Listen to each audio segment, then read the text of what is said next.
Hello hello, नमस्कार नमस्कार नमस्कार। Welcome to the world of knowledge एमआरस। बच्चों, आज हम किधर आए हैं? एमआरस में। एमआरस का मतलब पता है आपको?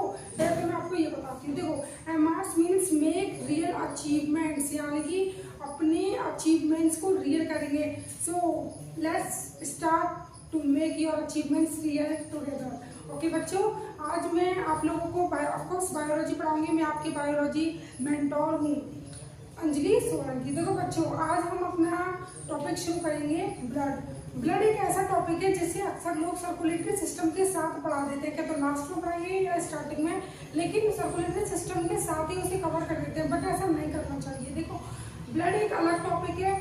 ब्लड एक अलग टॉपिक क्यों बन जाता है? क्योंकि ब्लड में हम ये देखते हैं उसका फॉर्मेशन क्या होता है, उसके कंपोनेंट्स क्या क्या हैं, ये सारी चीजें, उसका काम क्या है। और सर्कुलेटरी सिस्टम में हमें ये पढ़ना है कि ब्लड जो है उसका फ्लो हमारी बॉडी में कैसे होता है, कैसे वो ट्रांसपोर्टेशन करवाता है हमारे न्यूट्रिएंट्स का, इन सब का। चलो बच्चों, अब मैं आपकी क्लास को शुरू करती हूँ। देखो, सबसे पहले मैं वर्ड लिखती हूँ ब्लड। देखो बच्चों, ब्लड का मतलब क्या है? व्हाट इज ब्लड, जिसे हिंदी, आप चलो हिंदी वाले बच्चों को भी थोड़ी सहायता प्रदान कर दे। ब्लड को हिंदी में बोला जाता है रक्त। क्या बोला जाएगा? रक्त। खून वून मत बोलने लगना, वैसे हिंदी में बोलना। इसे क्या बोलेंगे? रक्त। देखो बच्चों, ब्लड जो है हमारा, इस टॉपिक में हम पढ़ेंगे कि blood why red. Blood red क्यों होता है? ब्लड लिक्विड स्टेज में ही क्यों रहता है हमारी बॉडी के अंदर, जबकि हाथ में चोट लगने के कारण या कोई इंजरी होने के कारण ब्लड जैसे ही बाहर आता है तो वो तो जमने लगता है, वो तो लिक्विड स्टेट में नहीं रहता। लेकिन हमारी बॉडी के अंदर 24 घंटों जब तक हम जी रहे हैं, हमारा ब्लड लिक्विड फॉर्म में क्यों रहता है, इस बारे में बात करेंगे। रेड फॉर्म में क्यों होता है ब्लड, इसलिए बात करेंगे। और ब्लड का फंक्शन क्या है, हम इस बारे में बात करेंगे। और साथ में ये भी बात करेंगे कि ब्लड का फॉर्मेशन कहाँ होता है। जैसा कि आप समझो बच्चों कि एक पाइप जा रही है और उसमें मैंने क्या रखा है, कुछ सॉलिड खाना, यानी कि एक रोटी रख दी है टुकड़े करके और उसके ऊपर सब्जी डाल दी है। अब मुझे ये बताओ कि जब मैं थोड़ी देर बाद आऊंगी, क्या ये रोटी सब्जी जो है कि वो आगे तक पहुंच जाएगी अपने आप? बोलो नहीं। अगर मैं ऐसे ही करूं कि मैंने रोटी सब्जी डाल दी और फिर मैंने पानी का प्रेशर दिया, यानी कि मैंने पानी डाल दिया, कुछ लिक्विड मीडियम दे दिया उसे चलने के लिए, फ्लो करने के लिए, तो वो क्या होगा, जहाँ जिस लोकेशन तक मुझे उस खाने को, उस न्यूट्रिएंट को पहुंचाना है, उसे पहुंचाना क्या हो जाएगा, ईजी हो जाएगा।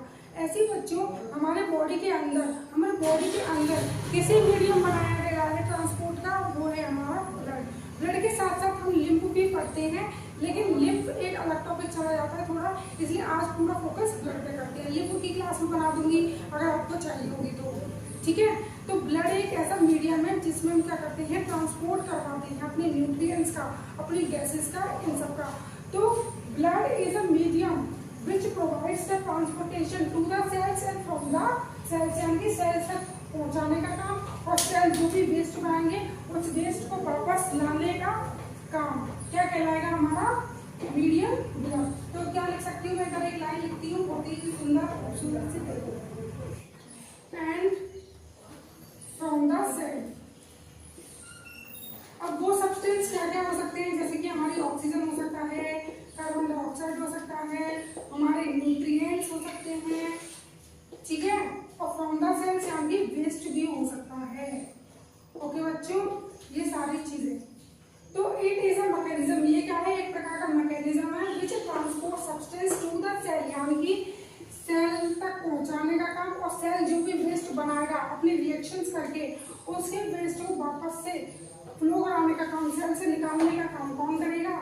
पूरा ब्लड। ओके बच्चों, चलो अब रियलिटी में ब्लड का जो हमें देखना था बैकग्राउंड क्या है वो हमने देख लिया। अब हम क्या करेंगे, सीरीज से ब्लड को स्टार्ट करते हैं। ब्लड पहले देखेंगे ब्लड फॉर्मेशन। अच्छा बोलो, दिमाग पे जोर डालो, सोचो ना। चलो देखो, ये पहले सोचो कि एम्ब्रियोनिक स्टेज में जब हम अपनी मदर के वूम में होते हैं, यूटेरस में होते हैं, तब ब्लड का फॉर्मेशन कौन करता है? और जब हम अपने अडल्ट स्टेज पे आ जाते हैं, प्यूबर्टी पे आ जाते हैं, तब ब्लड का फॉर्मेशन कौन करता है? और जब ब्लड जाते हैं वो कहाँ जाके दफन होते हैं, इसका काम कौन करता है, यानी कि ये सारी चीजें हमें जाननी है। तो देखो ब्लड का फॉर्मेशन जब कब होते हैं, एम्ब्रियोनिक स्टेज, यानी कि जब हम अपनी मदर के यूटेरस में होते हैं तब एम्ब्रियोनिक स्टेज पर जो ब्लड का फॉर्मेशन है वो कौन करवाता है, हमारा यॉर्क सैक। आपने देखा होगा, आपने क्या देखा होगा, मतलब देख लोगे जब डॉक्टर बन जाओगे, ठीक है, यॉर्क सैक। फिर उसके बाद यॉर्क सैक का काम यानी कि ब्लड फॉर्मेशन का काम अडल्टहुड में कौन ले लेता है, तो फिर ले लेता है हमारा लिवर। लिवर के बाद आ जाता है हमारा स्प्लीन और देन फाइनल हम किधर चले जाते हैं, रेड बोन मैरो में। आधे बच्चों को पता नहीं होगा what is red bone marrow.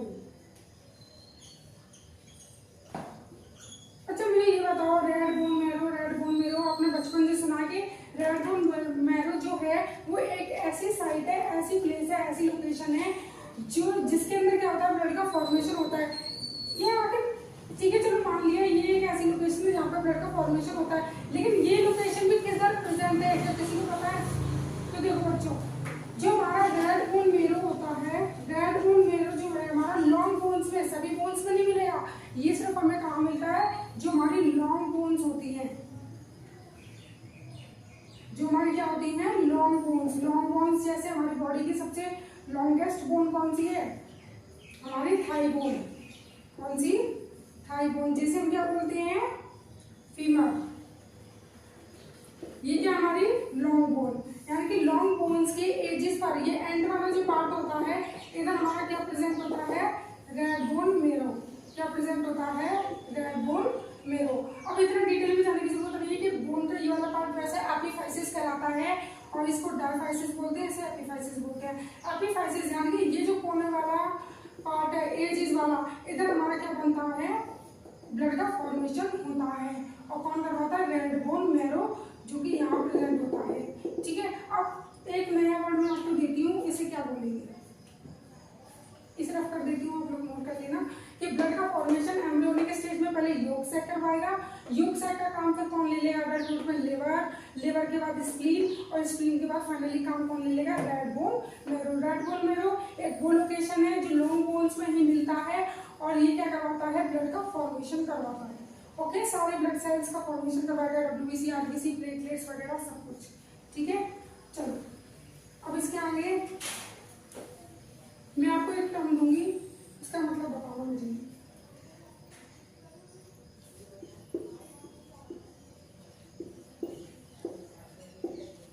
Haemopoiesis. देखो जब भी बायो में आप कोई भी चीज पढ़ो, किसी भी वर्ड का मतलब आपको जानना है तो वो आप कैसे जानोगे, दो कोई भी वर्ड हो, कोई वर्ड, उसका क्या कर दो, डायसेक्शन, यानी कि दो टुकड़ों में तोड़ दो। तो देखो बच्चों, हीमो और पोइसिस, हीमो का मतलब चला जाता है हमारा ब्लड से, हीमोग्लोबिन से, इससे, ठीक है, और पोइसिस का मतलब चला जाता है हमारा फॉर्मेशन से, इससे, फॉर्मेशन से। तो फाइनली इस वर्ड का मीनिंग क्या हो गया, हीमोपोइसिस। क्या हो गया, ब्लड फॉर्मेशन। क्या बोलेंगे आप इसे, ब्लड फॉर्मेशन। अब ये ब्लड फॉर्मेशन कौन करवाता है, red bone marrow. Red bone marrow कहाँ प्रेजेंट होता है, at the edges of long bone, at the edges of long bones. और लॉन्ग बोन्स का एग्जांपल कौन है, हमारी थाई बोन, जिसे हम क्या बोलते हैं, फीमर। ओके, अब देखो हीमोपोइसिस के बाद एक वर्ड और आता है न्यू, जिसे हम क्या बोलते हैं, हेमेटोलॉजी। क्या बोलेंगे, हेमेटोलॉजी। अब मुझे सच बताना, अब इस वर्ड का मतलब मैं पूछ रही हूँ तो चलो वही ट्रिक करो जो मैंने बताई। पहले क्या करो, वर्ड का डायसेक्शन, यानी कि हेमेटो, इसे काट दो, इसे डायसेक्ट करा, फिर पढ़ो इसे हिमे। हिम मैंने बताया अभी क्या होता है, ब्लड। और लॉजी मीन्स क्या होता है, जैसे बायोलॉजी, बायो में क्या चला जाता है, लिविंग, और लॉजी का मतलब होता है टू स्टडी, यानी कि लिविंग के बारे में पढ़ना। ऐसे हिम के बाद हमने लॉजी लगा दिया, यानी कि ब्लड की स्टडी, यानी कि ब्लड को स्टडी करना क्या कहलाता है, हेमेटोलॉजी। तो आप क्या कह दोगे, study of blood and it's disease, यानी कि ब्लड के बारे में पढ़ना और ब्लड के डिजीजेस के बारे में पढ़ना क्या कहलाएगा, haematology, the study of blood, study of blood.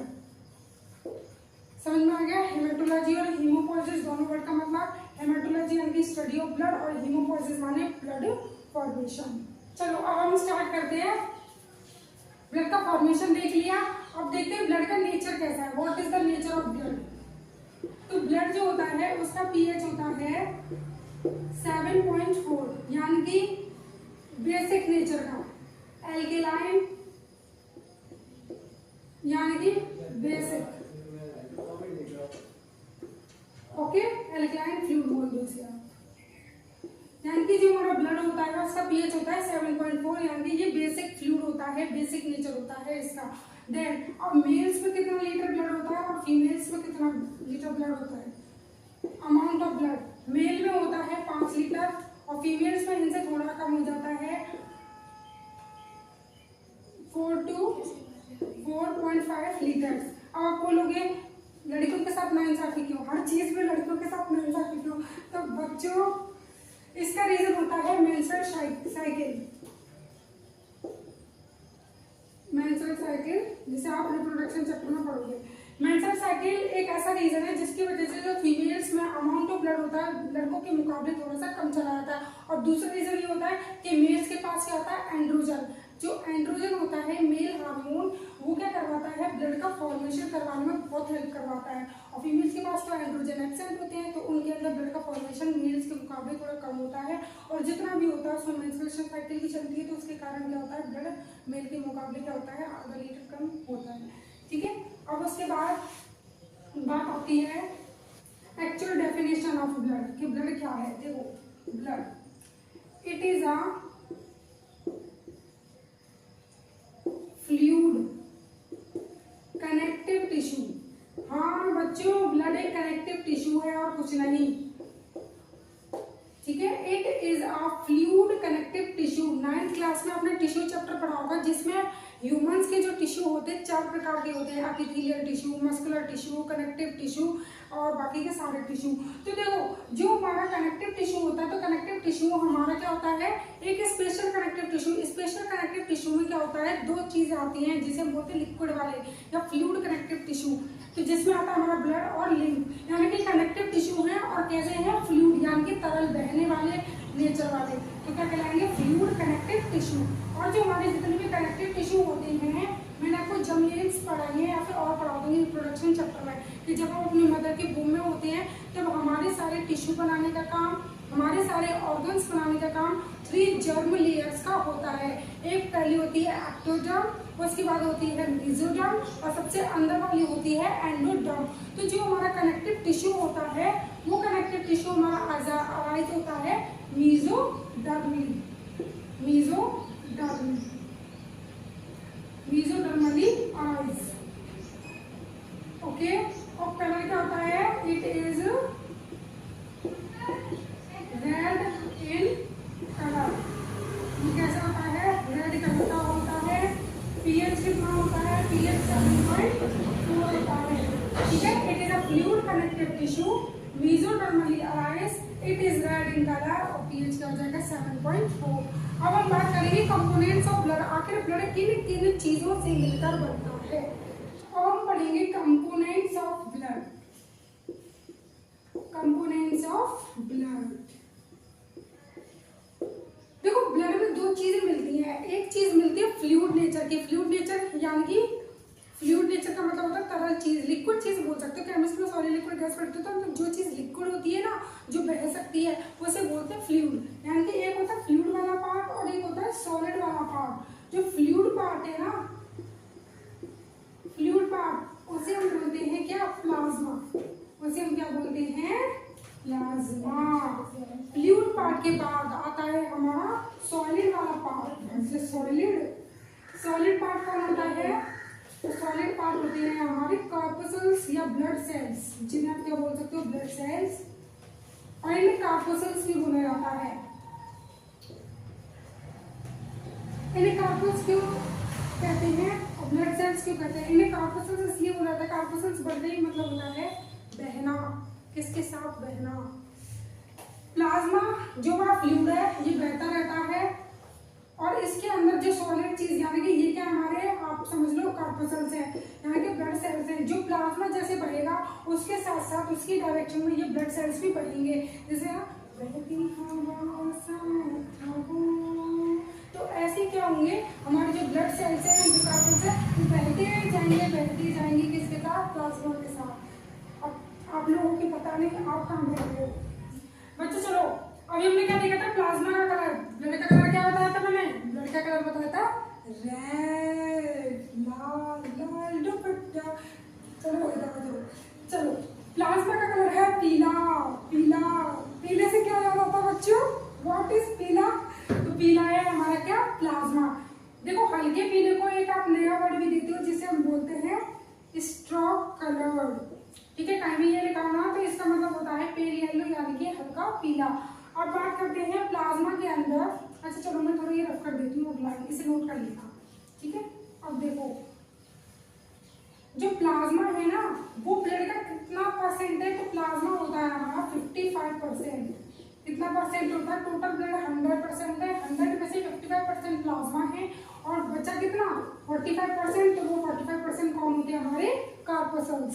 अब प्लाज्मा का 55% कौन है, वो प्लाज्मा 55% पार्ट है किसका, ब्लड का। अब प्लाज्मा का भी 55% में से 90 से 92% पार्ट कौन ले लेता है, तो 90 से 92% पार्ट ले लेता है हमारा वाटर। कौन लेता है, वाटर। और 6 से 8% इसके अंदर क्या होते हैं, सॉल्यूट्स। अब बोलते हैं ब्लड के अंदर शुगर, ब्लड के अंदर urea, ammonia, uric acids, blood के अंदर वेस्ट, ये सारी चीजें कहाँ प्रेजेंट होती है ब्लड के अंदर, तो ब्लड के अंदर इससे प्लाज्मा के अंदर वाटर तो होता है 90 से 92%, लेकिन जब हम अपना चेक करवाने जाते हैं शुगर कितनी है, ये कितना है, तो इस चीज को हम कैसे चेक करते हैं, ब्लड का सैंपल लेते हैं, क्योंकि ब्लड में कौन होता है, प्लाज्मा, और प्लाज्मा के अंदर कौन मिलते हैं, हमारे सॉल्यूट्स, जैसे हमारा ब्लड शुगर, कौन मिलता है, ब्लड शुगर, हमारे वेस्ट, और हमारे ब्लड को क्लॉट करने वाले कुछ एंजाइम्स यानी कि फैक्टर्स यानी कि वो सब्सटेंस जो हमारे ब्लड को क्लॉट कराने में हेल्प करवाते हैं, वो भी किधर मिलते हैं, हमारे प्लाज्मा के अंदर। फैक्टर्स टू क्लॉट ब्लड, और क्या मिलता है इसके अंदर, क्या मिलती है, प्रोटीन्स, और क्या मिलता है इसके अंदर, यूरिया, ओके। और फिर ये यूरिया किडनी से छनकर हमारी यूरिन में मिलता है। समझ में आ गई बात। अब देखो, अब बात करते हैं हम अपने ब्लड सेल्स यानी कार्पसल्स की, जो कितना परसेंट है, 45%। अब इसमें कौन कौन से कार्पसल्स आते हैं, तो इसमें 3 प्रकार के सेल्स आते हैं। पहला आता है आरबीसी, फिर आता है डब्ल्यूबीसी, और फिर आती है हमारी प्लेटलेट्स यानी कि प्लेटलेट्स। आरबीसी, डब्ल्यूबीसी, प्लेटलेट्स, ये तीनों सॉलिड पार्ट हैं और क्या बनाते हैं, कार्पसल्स वाला पार्ट ब्लड का। और प्लाज्मा जिसके अंदर 90 से 92% वाटर है और 6 से 8% में सारी चीजें आ सकती हैं, proteins, urea, blood sugar, waste and factors to clot blood, यानी कि ब्लड को क्लॉट करने के लिए। वैसे तो प्लेटलेट्स क्लॉट करती हैं ब्लड को, लेकिन प्लेटलेट्स को थोड़ी प्रोटीन्स और थोड़ी फैक्टर्स की जरूरत होती है, वो हमें कौन देता है, प्लाज्मा में स्थित ब्लड क्लॉटिंग एंजाइम्स, जिन्हें हम बोलते हैं फैक्टर्स बोल सकते हो या एंजाइम बोल सकते हो। चलो अब हम परफेक्ट शुरू करते हैं। प्लाज्मा आपका इतना ही है कि प्लाज्मा स्ट्रॉक कलर का होता है, इसके अंदर 90 से 92% वाटर होता है और 6 से 8% सॉलिड पार्ट होता है। सॉलिड में आयंस भी आ सकते हैं, इसमें आयंस में होते हैं, आप आयंस भी लिख सकते हो, ions, proteins, urea, blood sugar, waste and factors to clot blood. अब पढ़ेंगे हम एक्चुअल में ब्लड सेल्स को, आरबीसी को, डब्ल्यूबीसी को, प्लेटलेट्स को, और देन पढ़ेंगे डब्ल्यूबीसी के टाइप्स। चलो यहाँ पे आता है हमारा आरबीसी। अब हम पढ़ेंगे आरबीसी। आरबीसी की पहले फुल फॉर्म, यार पूरा नाम तो बोलो ना। तो देखो, रेड ब्लड सेल, ठीक है बच्चों, जैसे क्या बोलेंगे, रेड ब्लड सेल। और इसका दूसरा साइंटिफिक नेम, जिसे दुनिया में जाके आप कहीं भी बोल सकते हो, जिसे लोग सुन के पहचान जाएंगे कि हाँ ये उस चीज की बात कर रहा है, उस चीज मतलब आरबीसी की बात कर रहा है, एरिथ्रोसाइट। अब देखो मैं फिर से बोल रही हूँ, नहीं तो चपाट पड़ेगा सीधे। बताओ इस वर्ड का मीनिंग क्या होगा, पहले क्या करना है, डाइसेक्शन। एरिथ्रो वर्ड को काट दो यहाँ से बीच में से। एरिथ्रो का मतलब होता है रेड, रेड मतलब आरबीसी, और साइट्स का मतलब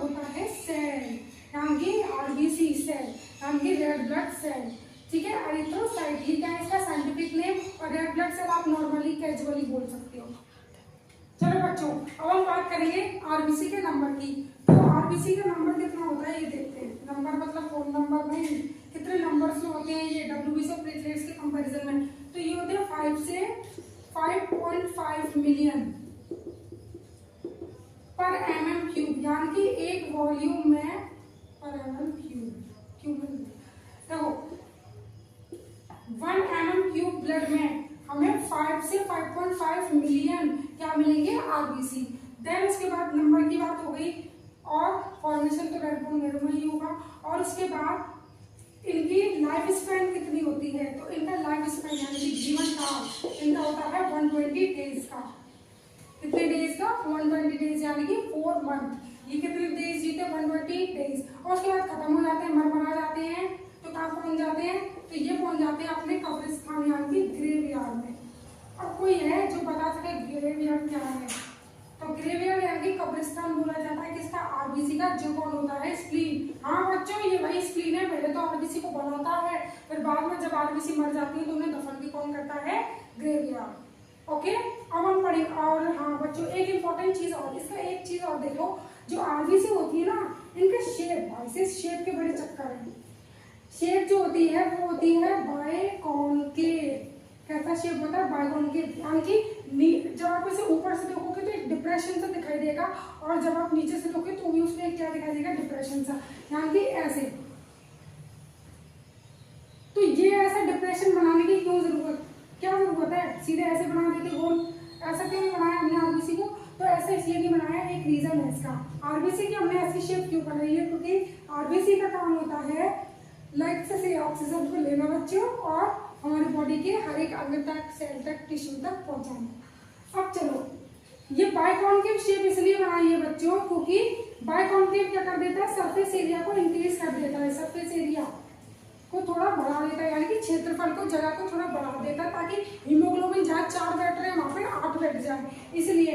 और इसमें भर के क्या होते हैं? Haemoglobin, haemoglobin, haemoglobin, haemoglobin, haemoglobin, haemoglobin, haemoglobin, haemoglobin.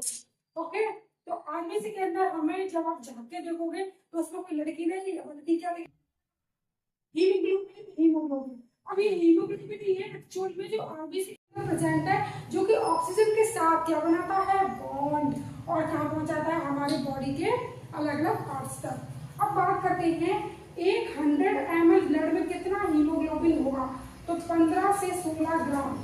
जैसे 12 से 16 ग्राम करते हैं, जबकि 13-14 की बुक्स लिखती है, तो 12 से 16 ग्राम हीमोग्लोबिन मिलता है हमें पर 100 ml ऑफ ब्लड में। 100 ml ऑफ ब्लड में 12 से 16 ग्राम क्या मिलेगा? हीमोग्लोबिन। समझ में आ गई बात? और हीमोग्लोबिन बेचारा, इस आरबीसी ने इतनी कुर्बानी की है, बहुत ज्यादा कुर्बानी। कैसे? इसे क्या पहुंचाना है भाई? ऑक्सीजन।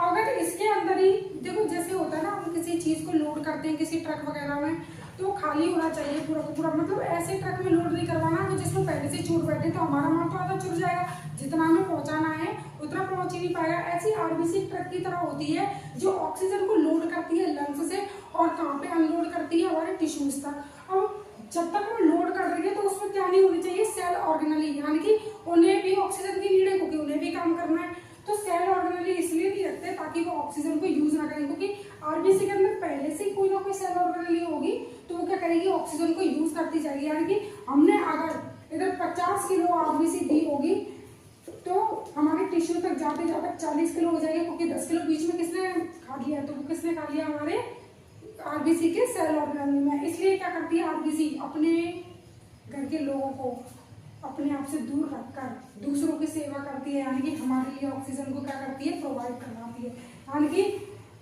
आरबीसी में RBC have no cell organelle, कोई माइटोकॉन्ड्रिया, कोई एंडोप्लाज्मिक रेटिकुलम, कोई राइबोसोम, कोई वैक्यूल, कुछ नहीं होता आरबीसी के पास। ओनली क्या होता है? साइटोप्लाज्म विद हीमोग्लोबिन, जिसकी वजह से आरबीसी हमारा कैसा रेस्पिरेशन करता है? तो आरबीसी हमारा कैसा रेस्पिरेशन करता है? एनारोबिक, क्योंकि इसके पास क्या नहीं है? माइटोकॉन्ड्रिया। तो एनारोबिक रेस्पिरेशन कौन करता है? हमारा आरबीसी। और आरबीसी का फंक्शन क्या है? To transport the oxygen. ठीक है। एंड सबसे बड़ी बात, भयंकर चीज तो मैं बताना भूल ही गई। देखो, जो मैंने स्टार्टिंग में बोली थी ना ब्लड आकर रेड क्यों होता है, तो रेड होने की वजह, मुस्कुराने की वजह तुम, ऐसी रेड ब्लड होने की वजह कौन है, हमारी RBC gives red colour to blood, क्योंकि इनके पास ही है रेड हीमोग्लोबिन। जो हीमोग्लोबिन जो है वो पिगमेंट है, कैसा, रेड कलर का पिगमेंट है हीमोग्लोबिन रेड कलर का। और हीमोग्लोबिन में रेड कलर का अच्छा है क्योंकि हीमोग्लोबिन का स्ट्रक्चर जब देखोगे ना तो हीमोग्लोबिन में 4 मॉलिक्यूल्स मिलते हैं आयरन के बीच में सेंटर में, ठीक है, और फिर यहाँ पर प्रोटीन्स की चेन होती है। तो आप हीमोग्लोबिन का स्ट्रक्चर इतना डिटेल में मत जानो, बस इतना जानो हीमोग्लोबिन के पास आयरन होता है और आयरन रेडिश कलर का होता है, जिस वजह से आरबीसी रेड होती है और आरबीसी के रेड होने की वजह से अल्टीमेट पूरा ब्लड क्या हो जाता है, रेड। जैसे आपने देखा होगा ऑक्टोपस का ब्लड ब्लू होता है क्योंकि उसके पास पिगमेंट नहीं होता हीमोग्लोबिन। उसके पास और कौन सा पिगमेंट होता है, तो एरिथ्रोसाइनिन, साइनिन वर्ड यानी कि ब्लू ब्लड के लिए, ब्लू ब्लड के लिए एरिथ्रोसाइनिन होता है उसके पास, लेकिन हमारे पास क्या होता है, आरबीसी वाला हीमोग्लोबिन। ऐसे आपने देखा होगा कॉकरोच के पास क्या होता है, हीमोग्लोबिन नहीं होता, उसके पास क्या होता है, उसका ब्लड वैसे बताओ कैसा होता है, उसका ब्लड में तो कोई कलर ही नहीं है, बेचारा रंगहीन है, व्हाइट ब्लड होता है कॉकरोच का। क्यों, क्योंकि उसके पास क्या नहीं है, ना तो एरिथ्रोसाइनिन है और ना ही हीमोग्लोबिन है, उसके पास क्या है, उसके पास है हीमोलिम्फ यानी कि व्हाइट ब्लड। अच्छा चलो आप समझ में आ गया। तो ट्रांसपोर्ट ऑक्सीजन, ऑक्सीजन का ट्रांसपोर्ट कौन करवाएगा, हीमोग्लोबिन यानी कि अल्टीमेट आप बोल सकते हो आरबीसी। आरबीसी का काम क्या है, टू ट्रांसपोर्ट ऑक्सीजन।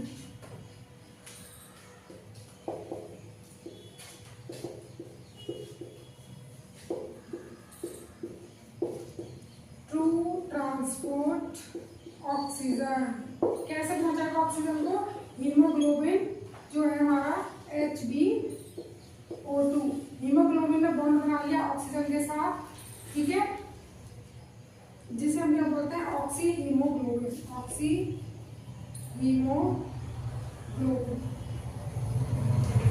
ठीक है, ऑक्सी हीमोग्लोबिन HbO2। और ये जब टिश्यू के पास जाएगा तो हीमोग्लोबिन अलग और ऑक्सीजन अलग, ये चली जाएगी टिश्यूज के पास, ठीक है। बॉन्ड ब्रेकअप, बॉन्ड फॉर्मेशन यानी कि पहले होगा BF फिर हो जाएगा BB यानी कि bond formation then bond breaking. चलो अब हम बात करेंगे WBCs की, ओके।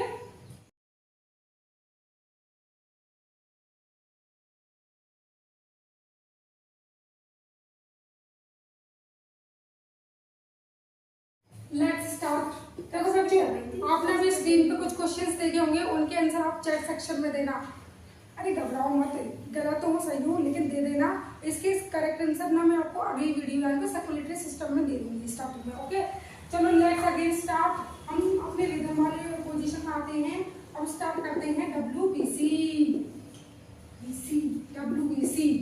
देखो व्हाइट ब्लड सेल, WBC कैसे होते हैं, विचारों का जीवन बेरंग है, रंगहीन है, क्योंकि आप जैसे समझते हो ना आर्मी और फौजी लोग जो होते हैं इतना पढ़ाई में तो उन्हें झुलसा दिया जाता है, बेचारे जीवन में मजे ही नहीं ले पाते।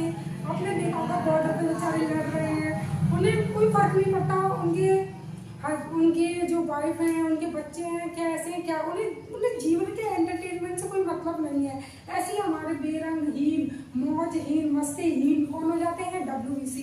तभी ने बोला था व्हाइट ब्लड सेल यानी कि रक्तहीन कोशिका या श्वेत कोशिका यानी कि सफेद, कोई रंग नहीं है, कोई रेडनेस नहीं है जैसे रेडनेस आरबीसी में थी।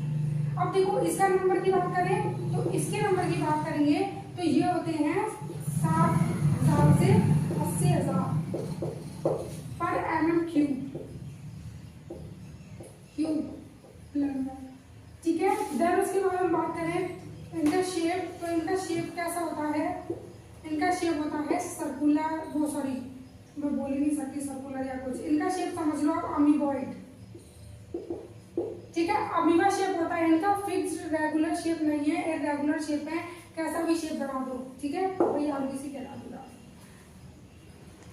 देन उसके बाद बात आती है हमारे व्हाइट ब्लड सेल्स को, दूसरा साइंटिफिक नेम क्या कहलाता है, इनका कहलाता है, उसका कहता है एरिथ्रोसाइट, इनका होगा ल्यूकोसाइट्स, ल्यूकोसाइट्स, अभी मैंने पिछले में बताया था आरबीसी में साइट्स मतलब सेल, ल्यूको मतलब व्हाइट, यानी कि white blood cell.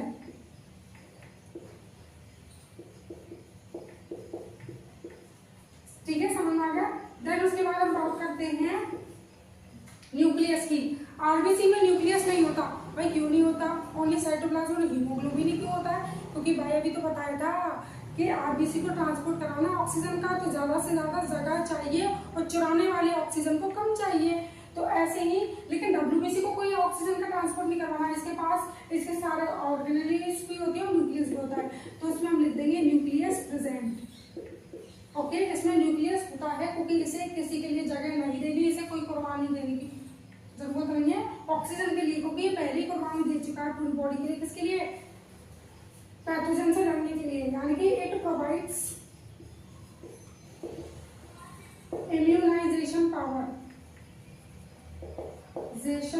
Immunisation power का मतलब होता है रोग प्रतिरोधक क्षमता, यानी कि रोगों से लड़ने की क्षमता।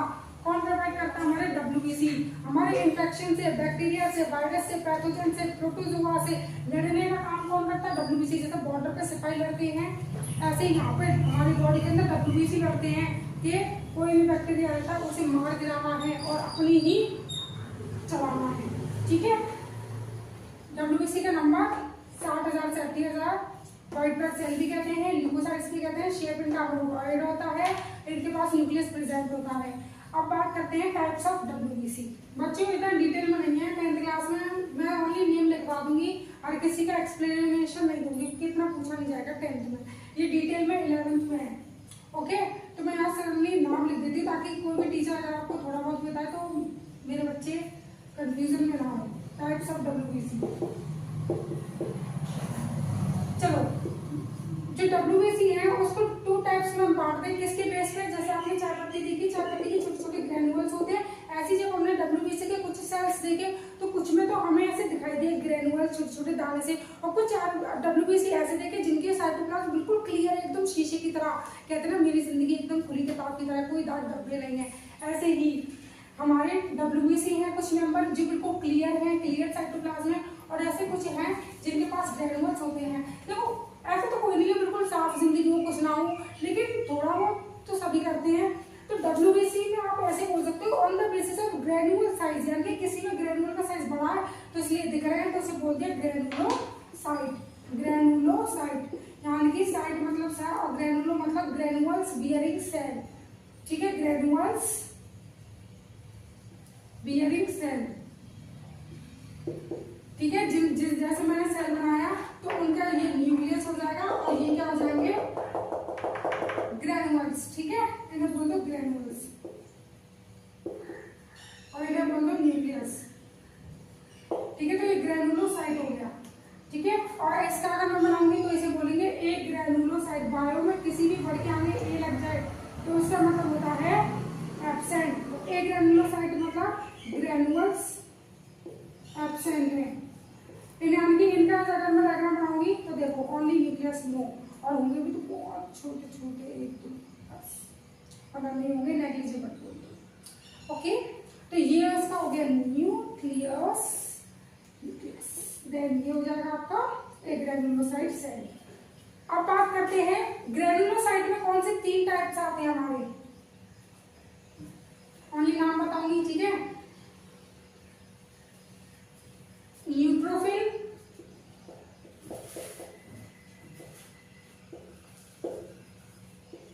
इसिनोफिल और बेसोफिल।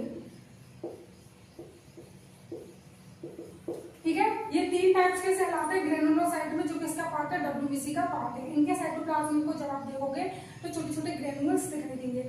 और एक ग्रेनुलोसाइट में कौन कौन आता है? तो इसमें आते हैं हमारे लिम्फोसाइट्स एंड मोनोसाइट्स। कौन आते हैं? Lymphocytes, monocytes. और फर्दर मोनोसाइट्स 2 प्रकार के होते हैं, बी लिम्फोसाइट्स, टी लिम्फोसाइट्स। अब बोलते हैं ना एंटीबॉडी एंटीबॉडी एंटीबॉडी, तो ये एंटीबॉडी कौन बनाता है? एंटीबॉडी बनाता है बी लिम्फोसाइट्स। जैसे आईजीए एंटीबॉडी, आईजीएम एंटीबॉडी। तो ये एंटीबॉडीज जो आप बोलते हो ना वो कौन बनाता है? लिम्फोसाइट्स। और लिम्फोसाइट्स में बी लिम्फोसाइट्स, यानी कि लिम्फोसाइट्स कहाँ है, ब्लड के अंदर, यानी कि ब्लड में भी कहाँ पे फ्लो कर रहा है, प्लाज्मा के अंदर। ये डब्ल्यूबीसी आरबीसी प्लेटलेट जो सॉलिड पार्ट है प्लाज्मा में तो फ्लो कर रहा है अल्टीमेटली, यानी कि एंटीबॉडीज कहाँ प्रेजेंट होती है, प्लाज्मा में। अब बात करते हैं हम अपने लास्ट कंपोनेंट है प्लेटलेट्स। प्लेटलेट्स को थ्रोम्बोसाइट्स भी बोला जाता है, थ्रोम्बोसाइट्स, साइट्स मतलब सेल, थ्रोम्बो मतलब प्लेटलेट्स, ठीक है। इसके नंबर की बात करते हैं तो इसका नंबर होता है हमारा 1.5, यानी कि 1.5 लाख से 3.5 लाख, 3.5 पर mm क्यूब ऑफ ब्लड। काम क्या है अभी बताया था, इंजरी हो जाए, घिसटा पड़ जाए, बहुत एक्टिवा चलाते ना तुम लोग बिना ड्राइविंग लाइसेंस के मत चलाए करो। देखो बच्चों कोई भी इंजरी हो जाए, जैसे कि हमारा ये किसी का हैंड है, जैसे करना है 1 2 3 4 5, चलो और यहाँ पे क्या इंजरी हो गई, चलो नीचे वाले पास, यहाँ पे क्या इंजरी हो गई, तो यहाँ से क्या है जो ब्लड ऐसे फ्लो कर रहा था वो ब्लड क्या है बाहर निकल के आ रहा है, तो ब्लड में प्लेटलेट्स भी होंगी, सही जल्दी से क्या होगा, प्लेटलेट्स, वो देखो इंजरी, तो वो क्या होगी, प्लेटलेट्स एक्टिवेट हो जाएगी, प्लेटलेट्स एक्टिवेट, वो कई सारे एंजाइम्स क्लॉटिंग फैक्टर को रिलीज करेंगी और यहाँ पे क्या बना देंगी, एक जाल, जिस जाल में हमारे छोटे छोटे आरबीसी डब्ल्यूबीसी फंस जाएंगे और यहाँ पे क्या हो जाएगा, ब्लड का क्लॉट करके रक्त का थक्का बन जाएगा, यानी कि जो डेड सेल थे जो इंजरी से मर गए थे वो सेल और साथ में हमारे कुछ और सेल्स मिलके, यानी कि आरबीसी डब्ल्यूबीसी मिलके क्या बना देंगे, यहाँ पे एक रोक कर देंगे ब्लड ताकि और फ्लो ना हो, तो प्लेटलेट्स क्या कर देंगी, एक्टिवेट हो जाएंगी और देन वो क्या कर देंगी, ब्लड को क्लॉट कर देंगी, यानी कि ब्लड की क्लॉटिंग कौन करवाता है, प्लेटलेट्स। लेकिन अकेले प्लेटलेट्स ही नहीं, मैंने बताया था प्लाज्मा में कुछ प्रोटीन्स, कुछ क्लॉटिंग एंजाइम्स होते हैं जो प्लेटलेट्स के साथ हेल्प करवाते हैं ब्लड क्लॉटिंग में अल्टीमेट, ठीक है। इसलिए कभी भी अपनी डाइट में प्रोटीन्स की कमी मत रखना या विटामिन के की कमी मत रखना, क्योंकि विटामिन के और प्रोटीन ये दोनों चीजें क्या करवाती हैं, ब्लड की क्लॉटिंग करवाती हैं। यदि आपकी ब्लड की क्लॉटिंग का टाइमिंग बहुत ज्यादा है या फिर बहता ही आता है तो कुछ ना कुछ चक्कर है प्रोटीन की कमी वगैरह का, ठीक है, या विटामिन के की कमी का। एंटी क्लॉटिंग क्या होगा इसका फंक्शन,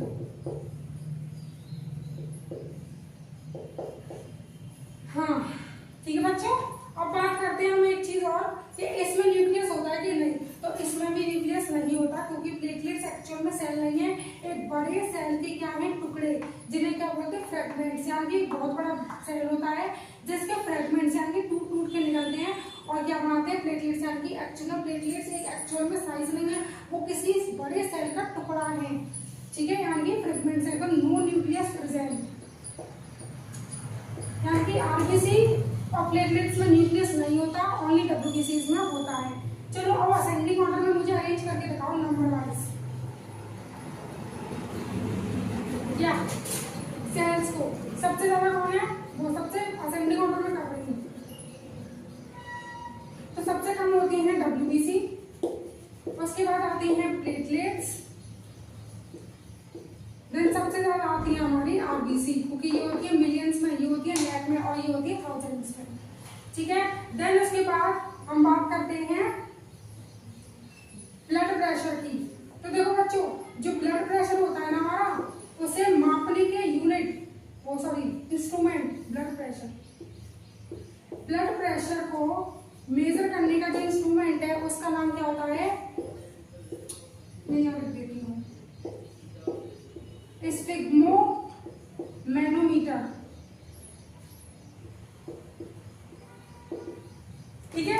ब्लड प्रेशर का मतलब होता है कि ब्लड जिन पाइप्स में बह रहा है उनकी बॉल पे कितना प्रेशर लगा रहा है हमारा ब्लड, उसे बोलते हैं ब्लड प्रेशर। ये पढ़ाऊंगी पाइप्स के नाम आर्टरी जब सर्कुलेटरी सिस्टम पढ़ेंगे, अभी सिर्फ नाम ऐसे ही जान लो कि ब्लड प्रेशर का मतलब होता है जो प्रेशर ब्लड लगाता है जिस भी पाइप में फ्लो करता है उनकी बॉल्स पे, तो इस प्रेशर को मापने का जो हमारा यंत्र है वो कौन होता है, स्फिग्मोमेनोमीटर, ठीक है।